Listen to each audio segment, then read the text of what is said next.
এখন কলিযুগের যে সময়টা দিয়ে আমরা যাচ্ছি, এই সময়টা কিন্তু কর্মের যুদ্ধ, কর্মযুদ্ধ। এখন কিন্তু ধর্মযুদ্ধ সময় না, এখন হচ্ছে কর্মযুদ্ধ। যে যেরকম কর্ম করবে সে তার ফলটা ঠিক সেরকম পাবে। না হলে আগে কিন্তু যে যে কর্মটা করতো তার ফল পেতে তার একদম বৃদ্ধ বয়স লেগে যেত। এখন যে যেমন কর্ম করে খুব তাড়াতাড়ি তার ফলটা পাওয়া যায়। আর একটা কথা, আমরা যদি কোনো কিছু ভগবানের উপরে ছেড়ে দিই যে ভগবান বিচার করবে, তখন বিশ্বাস করে ভগবানের উপরেই কিন্তু ছেড়ে রাখতে হয়। তখন নিজের থেকে কিন্তু পোদ্দারিপনা ফলাতে নেই সেই ব্যাপারটাকে নিয়ে। তাহলে আমি যদি আমার সেই বিচারটা নিজেই করতে যাই বা সেই প্রতিশোধটা নিজেই নিতে যাই, তখন ভগবানের কাছে ছাড়া না ছাড়ার কোনো মানেই রইল না। ভগবান তখন ভাববে যে তুমি আমাকে দিয়েছো বিচার করতে, তো তখন নিজেই যদি সেই বিচারটা করতে আরম্ভ করলে, নিজেই যদি কটু কথা, অপভাষা বা আরও নানা রকম কার্যকলাপ করলে, তাহলে আর আমার দরকার কি? তাহলে আমার দরবারে সেটা দেওয়ার কি দরকার?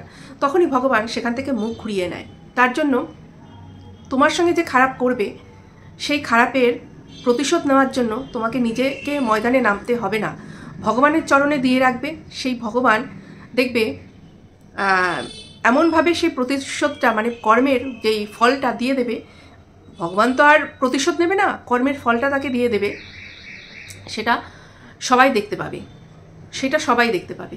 তো গতকালকে থেকে এমন একটা ব্যাপার আমরা দেখতে পাচ্ছি যে একজন ক্রিয়েটার, সে আরেকজন ক্রিয়েটারকে, মানে ওই ঝামনের মনের কথা, সে ওই যে ধারিয়ে আছে বা ধরা আছে, তাকে অকথ্য ভাষায় গালাগালি দিয়েছে আর খুব বাজেভাবে তার ছেলেকে অভিশাপ দিয়েছে। সত্যি একটা মা হিসেবে ওই রকম কথা কানে শোনা খুবই কষ্টকর, খুবই কষ্টকর, সেটা সহ্য করা খুবই কষ্টকর। তো তার হয়ে, মানে এই যে ঝামনের মনের কথা, যে কথাগুলো বলেছে, এখন দেখা যাচ্ছে যে ঝামনকে অনেকেই বলছে যে এটা তার থেকে ছিল না, আমার সঙ্গে কথা বলবে না, আর কখন ফোন করবে না, হ্যাঁ না তা না, অনেক কিছু এরকম বলছে, অনেক কিছু বলছে। ঝামনের যে ভিডিওগুলো, সেইগুলোর টাইটেল, সেইগুলোর ভাষা শুনলেই বোঝা যাবে ঝামন কাকে ফলো করত, এই ইউটিউবে কাকে ফলো করে ভিডিওগুলো করত, ভাষাগুলো কোথার থেকে সে অ্যাডপ্ট করেছিল। অবশ্যই ঝামনের মধ্যে তো কিছুটা ছিল, আর নাহলে ওই ভাষাগুলো কিভাবে সে এত অনায়াসে, এত সহজে নিজে বলতে পারে, আর নিজে ওই যে থাম্বনেলে কি করে সেইগুলো লিখতে পারে। এমনকি কিছু ছবিও সে এমন জায়গা থেকে কপি করতে বোঝাই যায় সে তাকেই হচ্ছে কপি করে এই ইউটিউবে এগোতে চেয়েছিল, তাকেই তার কি বলবো যে পথপ্রদর্শক হিসেবে বা মাসিয়া হিসেবে ইউটিউবে দেখেছিল যে আমি পরবর্তীকালে এর মতন হব। তোমরা যারা যারা লক্ষ্য করেছো, তোমরা নিশ্চয়ই আমার সঙ্গে একমত হবে যে হ্যাঁ, মিঠুদি এটা ঠিক বলছে। এই ঝামন অনেকেই অনেক কথা বলেছে বিনা কারণে। কেননা ওকে যখন এই সঞ্জয়ের সঙ্গে যেই ইনসিডেন্টটা হয়েছিল, সঞ্জয় যখন একটা লাইভ করেছিল, তখন আমি বুঝতে পারিনি যে সঞ্জয় কাকে নিয়ে লাইভটা করছে। কেননা এই ঝামনকে আমি চিনতাম না, মানে ঝামনকে আমি ঝামন যাকে দেখে ইউটিউবে এসেছে, যাকে মাসিয়া মনে করে ইউটিউবে এসেছে, তার যখন লাইভে যেত ঝামনকে, তখন আমি কমেন্ট করতে দেখেছি। কিন্তু ঝামনের আমি কোনোদিন সাবস্ক্রাইবও করিনি, ঝামনের আমি কোনোদিন ভিডিওও দেখিনি। তখন যেমন সঞ্জয়ের ওখানেও যেত। এইবার যখন সঞ্জয়ের সঙ্গে আর ঝামনের যে মাসিয়া, তার সঙ্গে একটা কি বলবো, একটা দূরত্ব সৃষ্টি হতে আরম্ভ করলো, তখনও কিন্তু ঝামন সঞ্জয়ের ওখানে যেত, কমেন্ট করতো, লাইভে যেত। এইবার যখন ঝামন আবার এই তার মাসিয়ার লাইভেও আসতো, তখন ওকে একবার সবাই মিলে বলা শুরু করলো। তখন আমি সেই লাইভেও ছিলাম যে তুমি তো সঞ্জয় লাইভে যাও, তুমি তো সঞ্জয়কে সাপোর্ট করো, লাইভে যাও। তখন ঝামন ওখানে বললো যে না না, আমি যাই না, আমি আর যাবো না, এরকম বললো।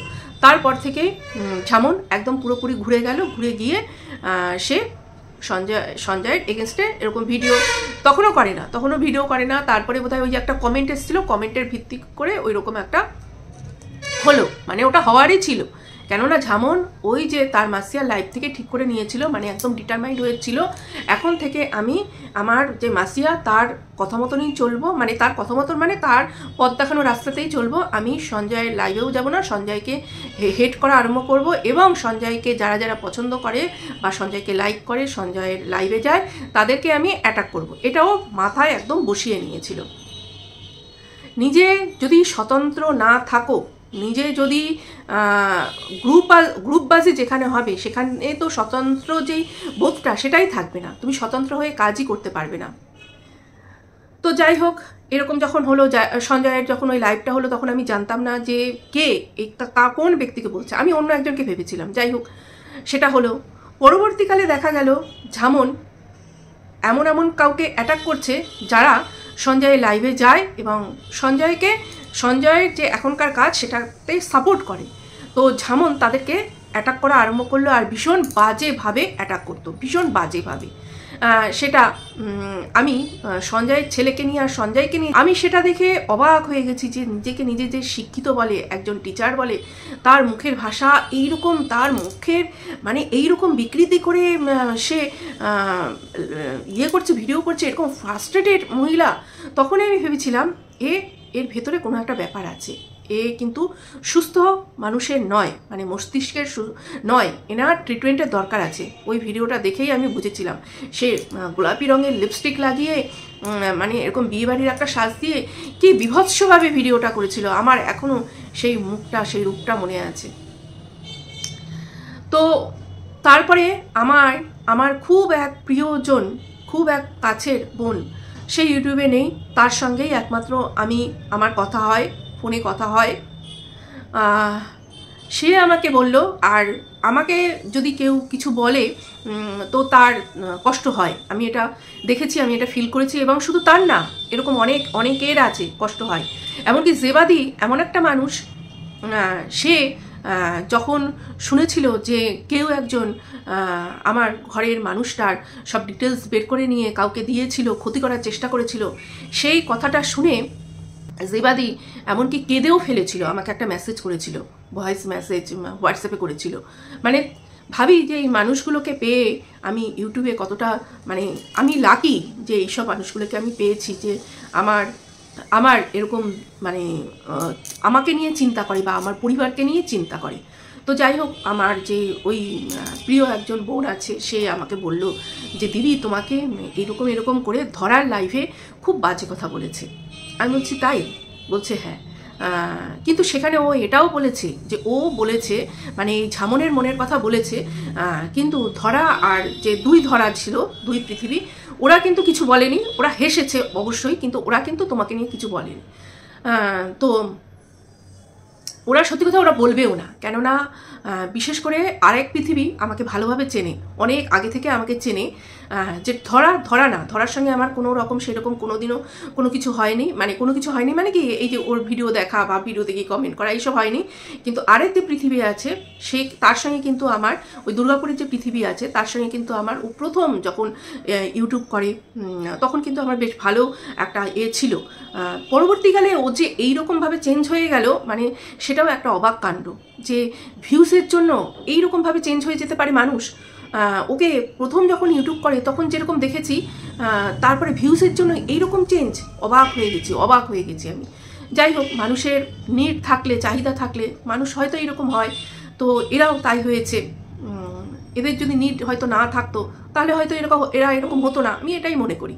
তা যাই হোক, আমার সেই বোন আমাকে বলেছিল যে খুবই বাজে মানে কথা বলেছে, কেননা আমি যেটা বুঝেছিলাম, একদম যে বুঝিনি তা না, শুধু একমাত্র সঞ্জয়ের লাইভে যাই, সঞ্জয়ের ভিডিওতে কমেন্ট করি, সঞ্জয়ের লাইভে যাই, এই কারণে এটাই মানে আমার অন্যায়। তো আমি এটা ভেবে পাই না, যাকে আমি কোনোদিন কিছু বলিনি, কোনো কথা বলিনি, যাকে আমি কোনো ভিডিও করিনি, কিচ্ছু করিনি, সে আমার জীবনে এক্সিস্ট করে না, সে আমাকে নিয়ে লাইভে এরকম করে বলেছে। শুধু ধরার না, ওদের যে ম্যাডাম আছে তার ওখানে গিয়ে আমাকে বহুবার বলেছে, ও বলেছে, চুজে বলেছে, মানে আমি ভেবে পাই না এরা আমাকে নিয়ে বলার কি কারণ। মানে এরা যাকে ভালোবাসতো তাদেরকে আমি পছন্দ করি না, সেই কারণেই কি তাদের আমার উপরে এতটা রাগ? হয়তো হবে, সেটাই হবে, সেটাই কারণ হবে। না হলে ওদের সঙ্গে তো আমার কোনো সেরকম কোনো কিচ্ছু নেই। আমি ওদেরকে নিয়ে কখনো কোথাও কোনো বাজে ভিডিও করিনি, কখনো কোনো কথা বলি। ঝামনের মনের কথা, একে নিয়ে তো আমি মানে সত্যি কথা বলতে এইরকম মানুষের হাত থেকে আমি শতহস্ত কেন, আমি লক্ষ কোটি হস্ত দূরে থাকতে চাই। এইরকম মানুষ আমার জীবনে নেই, এরকম মানুষ আমার জীবনে নেই। আর আমি এদের থেকে অনেক দূরে থাকতে চাই। আমি মানে এরকম মানুষকে আমি যদি আমি দেখিও না, ওখানেই আমি একদম ক্রস দিয়ে আমি বেরিয়ে চলে আসি। বাপরে বাপ, তার দিকে আমি আর ফিরেও তাকাবো না। এইরকম মানুষ আমি, মানে একটু শান্তিপ্রিয় মানুষ। আমি ঝুট ঝামেলা পছন্দ করি না, আমি কোনো আর্গুমেন্ট পছন্দ করি না, কিছু পছন্দ করি না। কিন্তু যখন আমি আমার মাথার উপরে দিয়ে জল চলে যায়, তখন আমি সেটাকে সহ্য করতে পারি না। তখন আমি কিভাবে রিয়াক্ট করবো আমি নিজেই জানি না। তার জন্য কিন্তু আমি সঙ্গে সঙ্গে সব কিছু করি না, আমি একটু সময় নিই। সঙ্গে সঙ্গে যদি আমি কোনো রিয়াক্ট করি, তখন সেটা খুব বাজেভাবে রিয়াক্ট করা হবে। আমি সেই জিনিসটাকে একটু থিতিয়ে যেতে দিই, যে না এই জিনিসটা একটু থিতিয়ে যাক, তারপরে সেটা নিয়ে আমি কোনো কিছু বলবো বা কিছু করবো। হ্যাঁ, এরপরে আমি বলি যে যখন এই ঝামনকে নিয়ে ধরা যে কথাগুলো বলেছিল, তখন এই ঝামন কেটে কেটে একটা ভিডিও করেছিল। সত্যি খারাপ লেগেছিল, খারাপ যে লাগেনি তা না, খারাপ লেগেছিল। এবং সে তো তখন ভগবানের উপরে ছেড়ে দিয়েছিল। তো তুমি যখন মানে এই ঝামন যখন ভগবানের উপরে ছেড়ে দিয়েছিল ব্যাপারটা, তাহলে এই যে ফোনে গিয়ে এই যে ধরাকে সামনাসামনি ওই কথাগুলো বলার কি দরকার ছিল?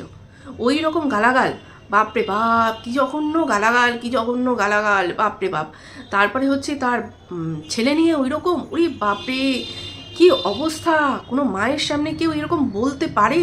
আমি ভেবে পাই না। তো সেটা বললো, সেটা বললো, বলে এটা তো ও মানে ভিডিওতেও বলেছে, এই জিনিসটা তো ভিডিওতে আগেও বলেছে, এটা নতুন তো না। এই জিনিসটা তো আগেও করেছে, সঞ্জয়ের ছেলের বেলায় করেছে, সঞ্জয়কে বলেছে। তো তারপরে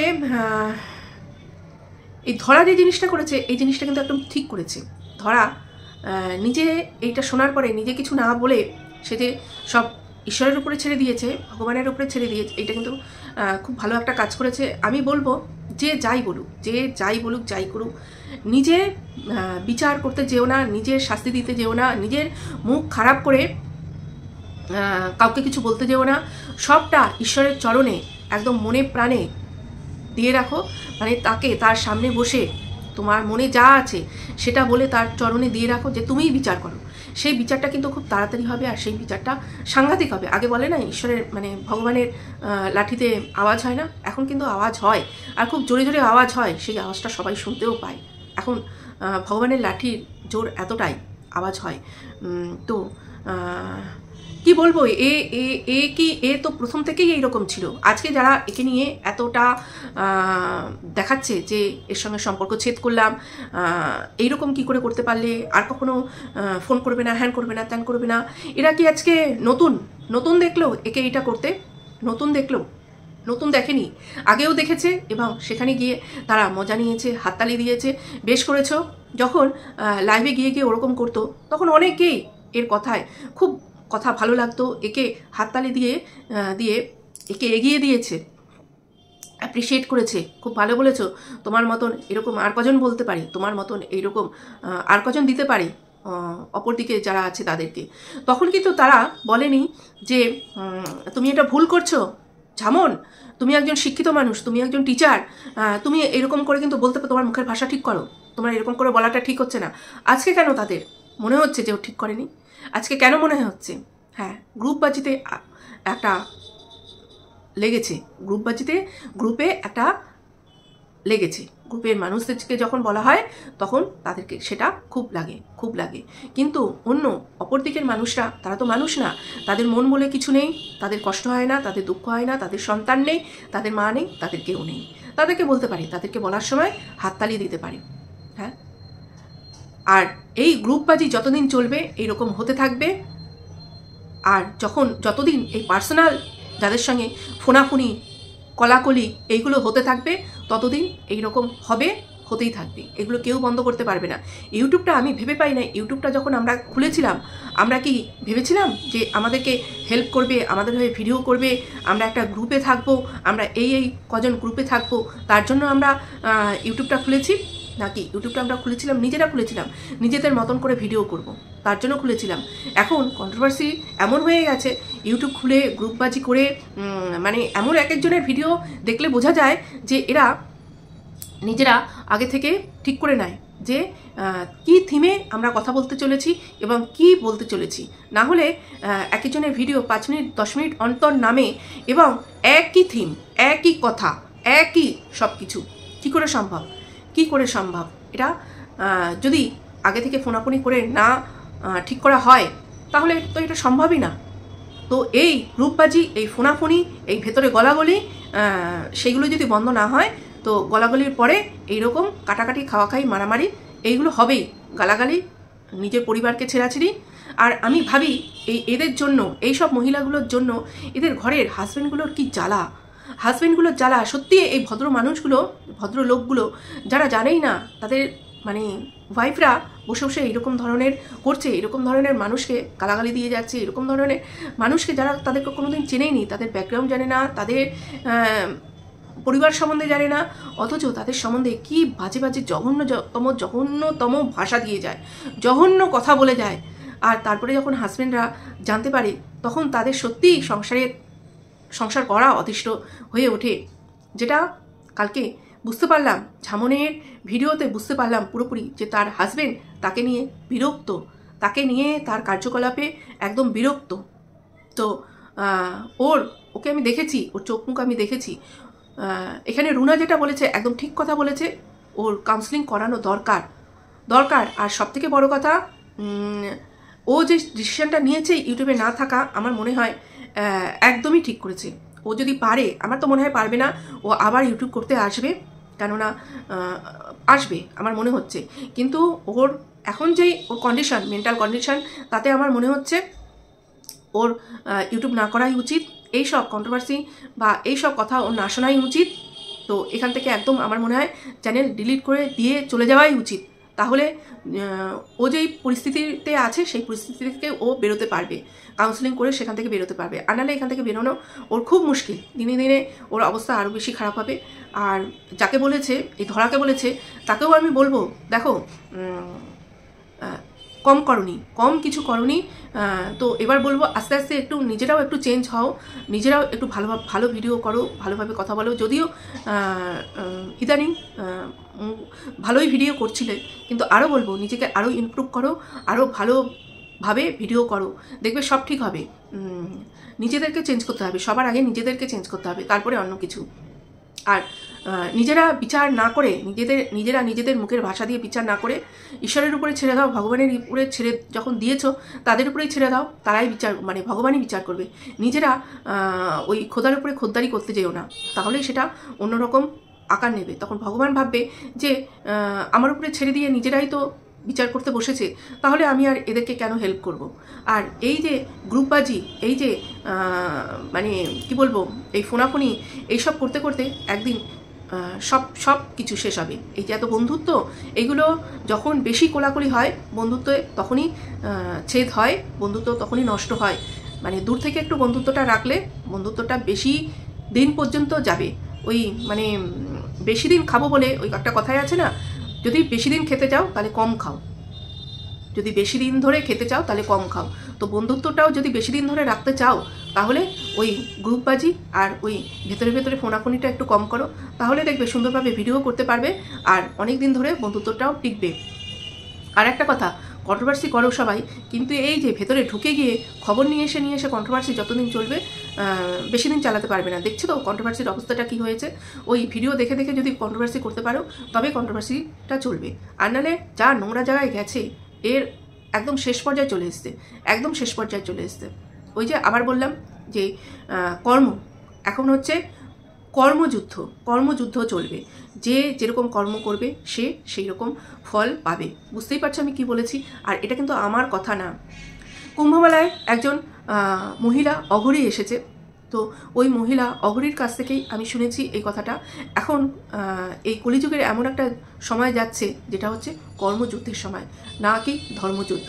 তো সবাই নিজের কর্ম করে যাও, ভালো কর্ম করো, ফলও ভালো পাবে, আর খারাপ কর্ম করবে ফলও সেরকম পাবে।